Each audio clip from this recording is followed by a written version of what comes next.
បងប្អូនធ្លាប់ទទួលទានបន្លែមួយមុខនេះអត់បងប្អូនបន្លែមួយមុខនេះយើងអាចយកមកស្លក៏បានយកធ្វើលក់ក៏បានហើយបងប្អូនដែលធ្លាប់ទទួលទានឬក៏នៅតាមជនបទស្រុកស្រែគ្រាន់តែឃើញនឹងខ្ញុំដឹងថាបងប្អូនស្គាល់អញ្ចឹងមិនបាច់លាក់ឈ្មោះយូរទេណាបងប្អូនបង្ហាញបងប្អូនឲ្យបានស្គាល់ឲ្យបានដឹងហ្មងចាថ្ងៃហ្នឹងនាងខ្ញុំស្លម្ជូរស្រែចាត្រីកញ្ចុះស្រែជាមួយនឹងដើមច្រាច់បងប្អូននេះខ្ញុំទិញពីផ្សារហើយច្រាច់អត់មែនចេះតែមានទេបងប្អូនតរដូវវស្សាទៅវាមានអញ្ចឹងនាងខ្ញុំទិញវាម្ដុំ500បាននឹងច្រើនបងប្អូនប៉ុន្តែយើងស្លយើងអត់យកឲ្យទាំងអស់ទេគឺយើងយកតែអាខ្ចីរបស់វាទេឥឡូវនេះខ្ញុំចាប់ផ្ដើមមកកាត់យកតែអាខ្ចីឯណាបងប្អូនបងប្អូនយកអាចាស់វាញ៉ាំមកដាច់ទេស្វិតខ្លាំងប៉ុន្តែបើយើងយកមកញ៉ាំលក់យើងអាចញ៉ាំដល់តែកន្លែងខៀវហ្នឹងអត់អីទេប៉ុន្តែយើងត្រូវលាងទឹកឲ្យស្អាតព្រោះអាចច្រាច់នេះវាដុះនៅក្នុងទឹកផុកជាពិសេសអាពេលខែវស្សាភ្លៀងអីហ្នឹងគេស្លជាមួយកូនត្រីកូនកពឹសប៉ុន្តែថ្ងៃនេះ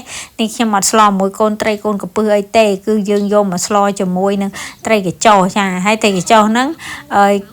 នាងខ្ញុំទិញមកពីផ្សារដូចគ្នាចាបងប្អូននិយាយទៅពពួកច្រាញ់អានេះបើអ្នកដែលគាត់ធ្លាប់ហូបបុកទឹកគ្រឿងបុកប្រហុកបុកអីហើយអ្នកនៅតាមជនបទជាពិសេសខែស្ទូងខែអីហ្នឹងទៅស្រែទៅអីហ្នឹងមានតែអស់នឹងឯងធ្វើលក់ធ្វើបន្លែបងប្អូនច្រាច់នេះវារៀងឆ្ងាញ់ជាងពពួកបន្លែផ្សេងដែលដុះក្នុងទឹកមួយចំនួនចាព្រោះវា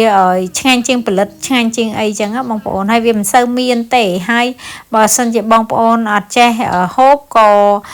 ស្លទៅបងប្អូនមានអារម្មណ៍ថាវាស្វិតអីចឹងណាបើយើងស្លអត់ត្រូវគឺវារៀងស្វិតដែរចាអញ្ចឹងយើងត្រូវយកតាណាខ្ចីបានហើយស្លម្ជូរដូចបងប្អូនដឹងហើយមែនទេគ្រឿងផ្សំកាត់ឆ្អាបរបស់យើងអត់មានអីក្រៅពីសក្រូចចា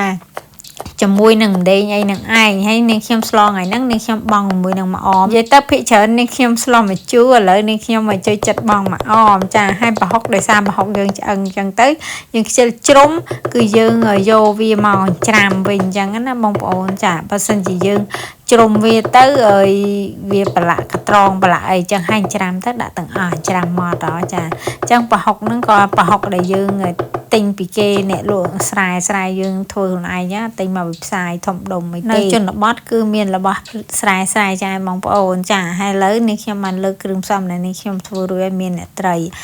បងប្អូនយកពពួកត្រីហ្នឹងសាច់ច្រើនចាហើយមានម្អមគ្រឿងកាត់ឆ្អាបរបស់យើងប្រហុកហើយនឹងអំពិលទុំចាបងប្អូនអញ្ចឹងទៅពេលទឹកពុះនេះខ្ញុំមិនបង់យូរទេយើងមកបង់សក្រូចដោយប្រហុកអីហើយមកបន្ទាប់មកស្ទុះទៀតយើងចាប់ផ្ដើមចាបង់ជាមួយនឹងត្រីកញ្ចុះយើងប៉ុន្តែមុនបង់ត្រីកញ្ចុះហ្នឹងគឺយើងដាក់ប៊ីចេងស្ករអីហើយមកចាអញ្ចឹងត្រីកញ្ចុះនេះខ្ញុំដាក់រៀងក្រាលដែរបងប្អូននឹងច្រើនប្រហែលជាកន្លះគីឡូចាអញ្ចឹងយើងស្ល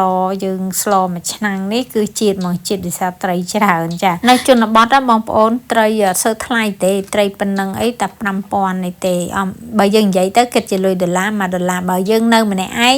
យើងអាចញ៉ាំបាន13ពេលតែនេះគ្នារបស់នេះខ្ញុំរៀងច្រើនដែរអញ្ចឹងណាអញ្ចឹងឥឡូវពេលដែលយើងបង់ត្រីបោះឃើញត្រីយើងរៀងឆ្អិនហើយយើងចាប់ផ្ដើមយកច្រាច់របស់យើងមកដាក់មកបងប្អូនចា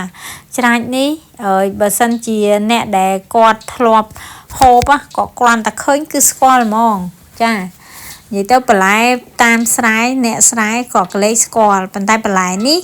មិនមែនចេះតែមានគ្រប់រដូវកាលទេវាមានតែរដូវកាលទឹកចឹងណាបើសិនអត់សូវមានទឹកក្រេងក៏ហូបអាកាសដែរស្វិតបងប្អូនទៅពេលវាកាន់តែទឹកកាន់តែច្រើនវាកាន់តែល្អចាបើសិនជាអត់មានទឹករឹងអត់ឆ្ងាញ់ទេអញ្ចឹងរបៀបធ្វើស្លវីដេអូនេះខ្ញុំថ្ងៃហ្នឹងមានតែប៉ុណ្្នឹងឯងបើសិនមានកំហុសខុសឆ្គងអី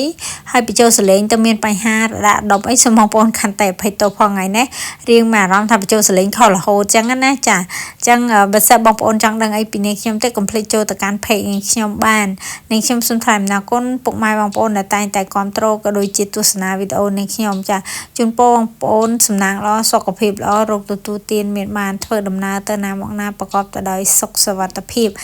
ចាអរគុណច្រើនជម្រាបលា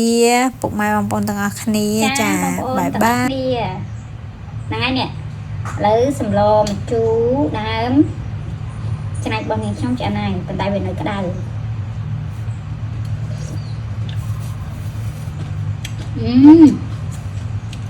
ជូរជ្រះបើបានហូបនៅស្រែទៀតអីមកបងប្អូនអើយជួយឆ្ងាញ់មែនតើ tại sao bên nơi cái nào ở bên trong giường anh nhâm ban ta mà rộng đi dương cái thái chân anh để